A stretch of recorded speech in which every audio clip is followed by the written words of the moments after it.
Selamat pagi, Ini siapa? Sasa Abah. ya? Sasa. Ya, Iya, Abah. loh, cahaya saya cukup. Cukup, Cahaya cukup ya. Saya khawatir cukup. kalau nanti tiba-tiba mati lampu, ya kita berhenti ya.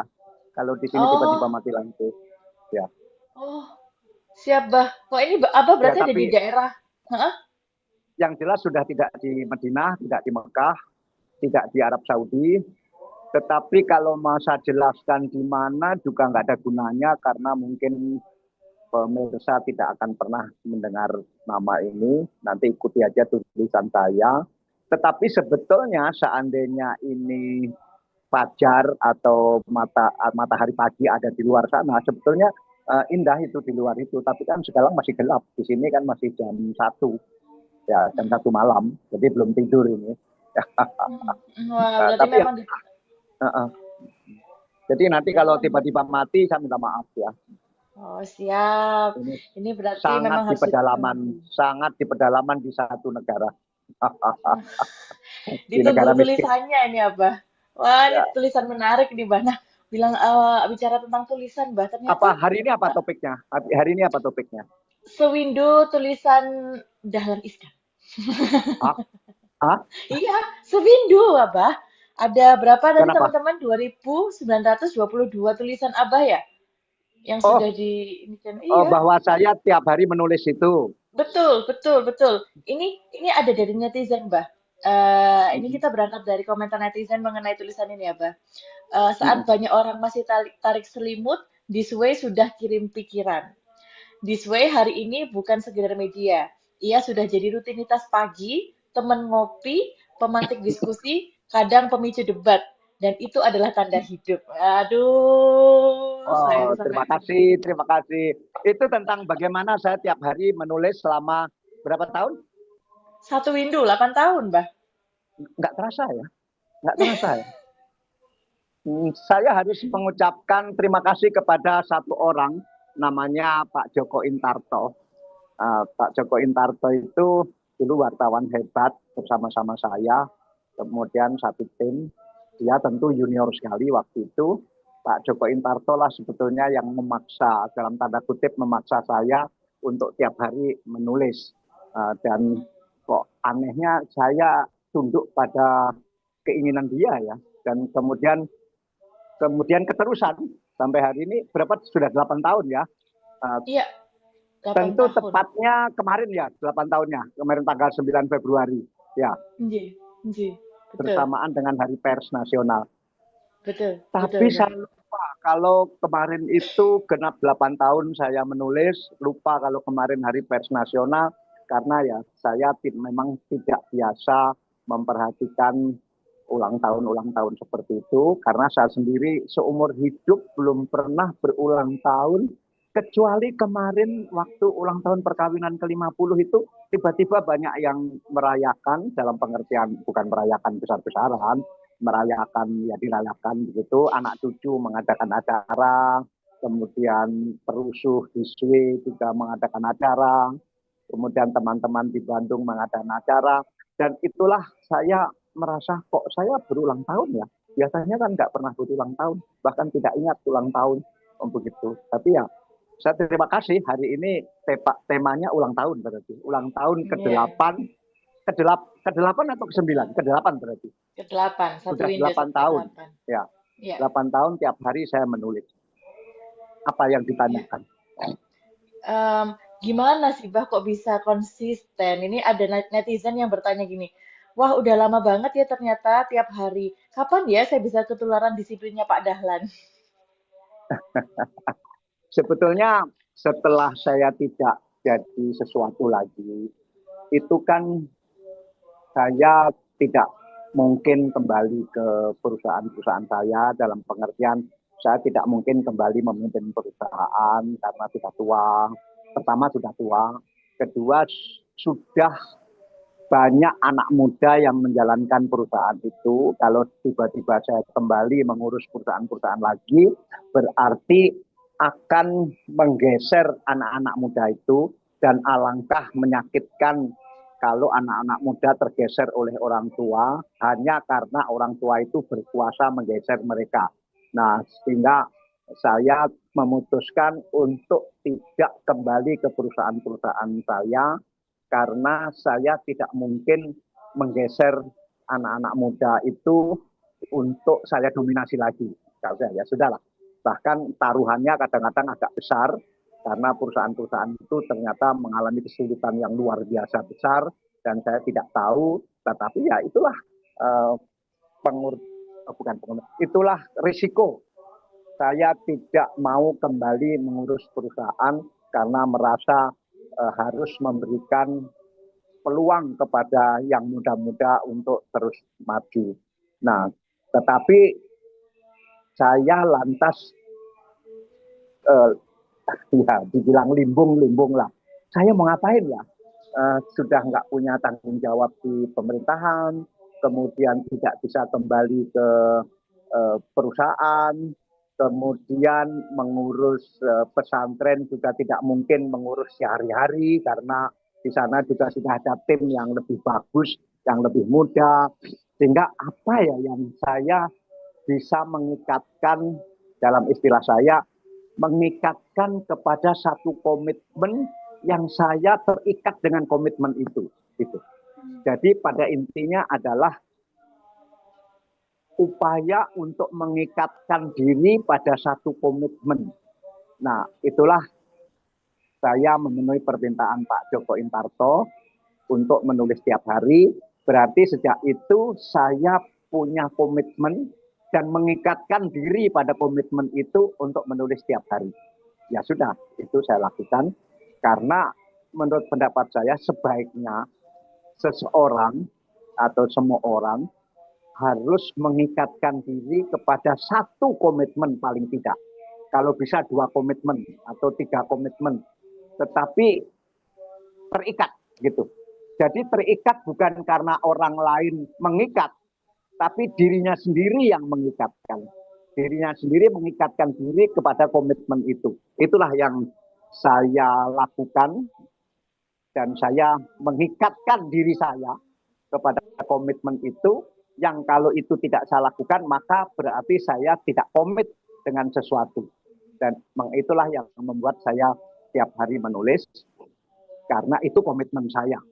Dan tentu mungkin latar belakang kehidupan saya relatif berwarna, artinya banyak latar belakang yang pernah saya jalani sehingga persepsi kemampuan menulis, kemudian background tulisan mungkin relatif bisa berbagai variasi. Tidak hanya satu bidang. Mungkin karena saya pernah hidup di desa, maka kehidupan pedesaan saya bisa menghayati. Saya dari keluarga yang sangat miskin, sehingga problem-problem kemiskinan saya bisa menghayati.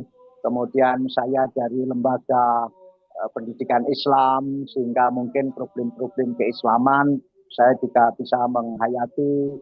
Saya pernah jadi wartawan, yang wartawan itu mengerjakan banyak hal di berbagai bidang, sehingga relatif bidang-bidang itu meskipun sederhana tetapi saya bisa pahami begitu.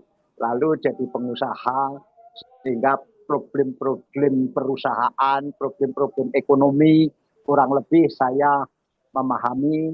Kemudian pernah ditarik ke perusahaan negara sehingga bisa memahami, kalau dulu tidak tahu perusahaan negara itu seperti apa, akhirnya bisa memahami dengan segala pengorbanan, penderitaan, dan penyiksaannya menjadi tersangka, kemudian pernah menjadi sesuatu sehingga saya tahu bagaimana elit negara ini setidak-tidaknya sering ke istana, sudah saya alami. Kemudian waktu memiliki perusahaan relatif saya keliling Indonesia karena perusahaan-perusahaan saya waktu itu berada di hampir seluruh Indonesia sehingga saya relatif sudah menjelajah seluruh Indonesia. Dengan demikian maka pengetahuan saya tentang wilayah-wilayah di seluruh Indonesia relatif saya paham. Kemudian dulu saya sering ke Amerika, bahkan setiap 6 bulan sekali saya harus ke Amerika karena saya pengen belanja ide waktu itu ke sana sehingga saya relatif tahu bagaimana Amerika. Kemudian saya sering ke Tiongkok, mungkin pernah saya tiap bulan ke Tiongkok dalam 1 tahun sehingga relatif memahami negara itu. Di Amerika maupun di Tiongkok saya sudah keliling di seluruh sudut-sudut negara itu dan seterusnya. Sehingga mungkin kenapa saya bisa menulis tiap hari antara lain karena bahan yang ada di kepala saya cukup banyak dan cukup bervariasi. Sehingga saya sendiri tidak merasa monoton, tidak merasa bosan karena topik tiap hari bisa berganti sesuai dengan apa yang sedang hangat atau sedang dibicarakan orang atau sedang saya pikirkan, begitu. Artinya tidak dibicarakan orang tapi sedang saya memikirkan. Sehingga saya terbiasa dulu ketika masih aktif sebagai pimpinan media, saya pengen media itu menjadi trendsetter namanya. Artinya begini, negara ini itu didominasi pembicaraan oleh medsos. Sehingga medsoslah yang melakukan setting agenda pembicaraan. Nah, saya pengen sekali-sekali saya media yang harus menentukan setting agenda apa sebaiknya yang dibicarakan di negara ini. Jangan misalnya membicarakan sesuatu yang tidak produktif, tidak bermanfaat, tetapi media harus bisa menyeret masyarakat ke dalam satu pembicaraan yang penting yang membuat negara ini bisa lebih baik. Ya, kira-kira begitu. Jadi sederhana sekali. Wow, Abah, menurut saya ini tidak sederhana ya, Bah. Karena memang kalau kita bilang Abah berangkat dari sebuah komitmen. Tapi komitmen dan konsistensi itu dua hal yang berbeda begitu. Tapi Abah ini Gitu ya. konsisten loh, teman-teman. Karena apa? Karena Abah dulu sempat pada saat ngapunten Jih, pernah sakit COVID, terus juga pernah dirawat di rumah sakit ya karena mungkin ada kesehatan jantung. Itu tetap nulis ya, Abah ya. Nah, itu kan konsisten yang tidak semua orang bisa. Jadi meskipun komitmen kan, nah ini pertanyaannya lagi ada banyak, Bah. Apakah pernah kehilangan ide? Karena kan namanya tubuh itu kan kita nggak setiap hari fit ya, Bah ya. Tidak setiap hari idenya muncul, apalagi dengan kondisi yang mungkin pada saat COVID dan segala. Nah itu gimana, Bah, pas itu ceritanya? Kok tetap bisa konsisten Kalau gitu? pas kena COVID tidak kekurangan ide karena kan COVID sendiri menarik untuk ditulis. Sehingga saya menulis pengalaman saya kena COVID dan ternyata itu menjadi setting agenda yang luas karena pada saat itu saya diperiksa untuk pertama kali dalam hidup adalah kadar vitamin D di dalam tubuh saya. Seumur hidup nggak pernah ke laboratorium diperiksa vitamin D saya itu seberapa tinggi di dalam tubuh saya. Itu nggak pernah seumur hidup. Nah, sehingga waktu itu saya menulis tentang pentingnya vitamin D. Kemudian saya juga diperiksa tentang penggumpalan darah yang itu belum pernah seumur hidup diperiksa tentang itu. Nah, kemudian saya banyak menulis tentang itu dan kemudian secara nasional ramai sekali membicarakan itu yang D-dimer itu. Jadi selama COVID saya membuka atau menulis dua hal yang kemudian menjadi pembicaraan nasional. Satu, level vitamin D, yang dua tentang D-dimer, yaitu bagaimana penggumpalan darah itu terjadi karena COVID. Nah, sampai saya diberitahu oleh laboratorium pemeriksaan darah, Pak, sejak Pak Dahlan menulis tentang vitamin D, semua orang memeriksakan darah yang kaitannya dengan level vitamin D katanya. Begitu.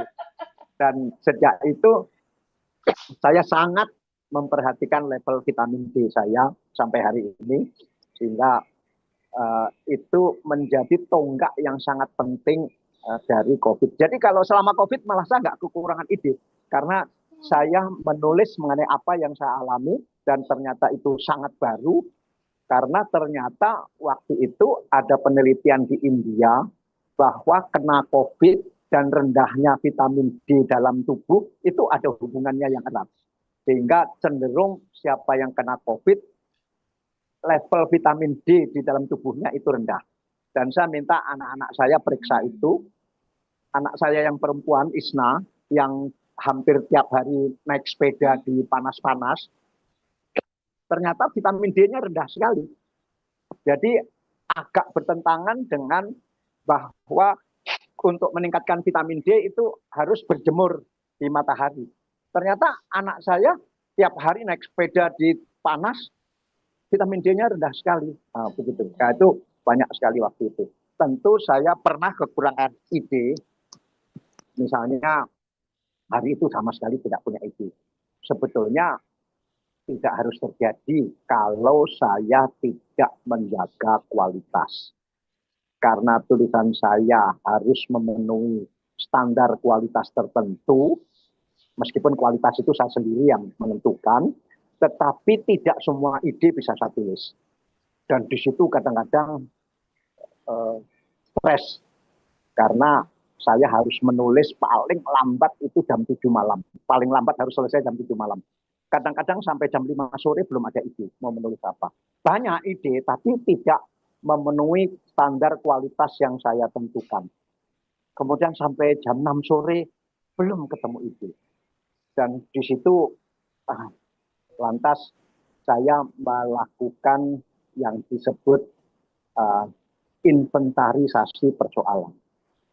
Misalnya masyarakat kita punya persoalan apa saja, negara kita punya persoalan apa saja, dan di situ lantas muncul ide, saya harus menulis tentang ini.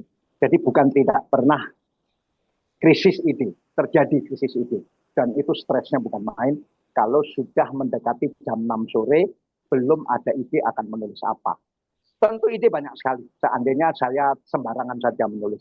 Banyak yang menilai bahwa tulisan saya kadang-kadang sangat sepele begitu, tetapi sebetulnya tulisan yang dianggap sangat sepele itu bagi saya itu memenuhi standar tertentu dari yang saya tentukan, karena kadang-kadang tulisan itu sepele di mata orang lain, tapi cukup menarik di mata orang yang lain lagi.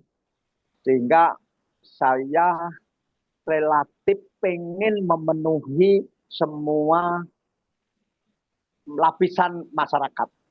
Misalnya kadang-kadang kalau sudah lama menulis terlalu serius, misalnya sudah 3 hari menulis tentang bursa saham misalnya, saya sebetulnya juga gelisah. Aduh, ini nanti ibu-ibu yang suka gosip masa mau membaca ini begitu. Nah, saya harus mulai berpikir apalagi yang bukan tentang saham. Tetapi kadang-kadang itu tetap saya lakukan. Misalnya sudah 3 hari menulis tentang saham. Tetapi hari keempat masih menulis tentang saham karena begitu pentingnya persoalan ini bagi negara dan bagi ekonomi negara. Mau tidak mau saya harus mengalahkan hasrat yang ringan-ringan untuk tetap menulis tentang saham. Hanya saja tulisan itu harus sedemikian rupa agar bagi orang yang tidak paham saham pun tidak berhenti membaca. Begitu. Nah, ini yang saya sebut, saya pengen menggabungkan apa yang penting dengan apa yang menarik. Karena yang menarik belum tentu penting, yang penting belum tentu menarik. Ini di tulisan saya tidak boleh terjadi bahwa yang penting-penting itu tidak menarik, kemudian yang menarik-menarik itu tidak penting. Sehingga saya harus mengkombinasikan bagaimana tulisan itu ada pentingnya, ada menariknya. Begitu saja. Wah, apa yang penting belum tentu menarik dan yang menarik belum tentu penting, tapi Abah selalu setiap hari berpikir bagaimana caranya bisa memuat kedua hal itu dalam sebuah tulisan Abah, begitu ya, Bah?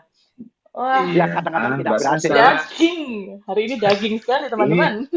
Dari Mbak Sasa, izin dari Iya, redaksi ini sepertinya ramai sekali, banyak yang bertanya. Apakah bisa saya membacakan, Mbak Sasa? monggo, monggo Ya, silahkan. yang pertama ini dari Raudah Asnah. Kalau bicara tentang standar ide tulisan layak muat, yang seperti apa ya, Bah, yang menjadi standar tulisan apa? Itu yang pertama. Terus yang kedua ada lagi yang dari eh, Nurgot, ada dari Mbak Nurgot menulis apa sekarang sudah banyak bisa pakai AI untuk menulis beberapa tahun belakangan ini. Kalau menurut pandangan apa, bagaimana tentang gaya tulisan AI? Nah, itu dulu Mbak Sasa, terima kasih. Tentu Iya, Pak. standar yang penting dan menarik tadi tidak bisa diucapkan dalam satu dua kalimat. Itu mungkin perlu suatu saat kita bahas secara khusus, paling tidak satu semester, tapi paling tidak lagi setengah jam lah. Setengah jam acara ini kita membahas tentang itu, karena kalau satu dua kalimat tidak akan jelas. Yang jelas ada parameternya. Jadi saya merumuskan parameter setidak-tidaknya 7 atau 8 parameter yang saya istilahkan itulah rukun iman menulis gitu. Rukun iman menulis artinya tulisan itu tidak memenuhi syarat keimanan kalau tidak memenuhi 6 atau 7 rukun iman itu. Dan saya bisa jelaskan nanti apa saja 6 atau 7 rukun iman itu, sehingga saya tidak boleh keluar dari itu. Karena kalau keluar dari itu, saya berarti murtad dengan keimanan menulis saya. Begitu. Nah, tentang AI, terus terang saya tidak terlalu paham AI, sehingga saya belum pernah mencoba minta bantuan AI untuk menulis. Saya belum pernah mencoba.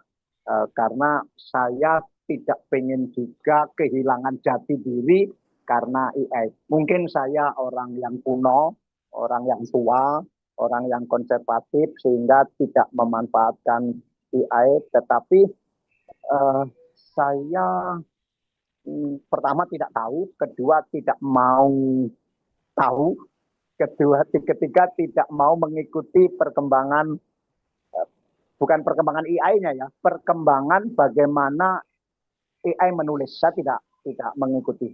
Jadi saya tidak tahu sejauh mana AI punya kemampuan menulis yang bagus, saya tidak tahu. Dan saya tidak pengen tahu. Saya tidak pengen gaya, style, dan keinginan saya menulis terganggu dan akhirnya tergantung kepada AI. Itu bagian dari komitmen yang lain dari saya. Begitu. Mungkin saya salah, tapi itulah yang saya lakukan.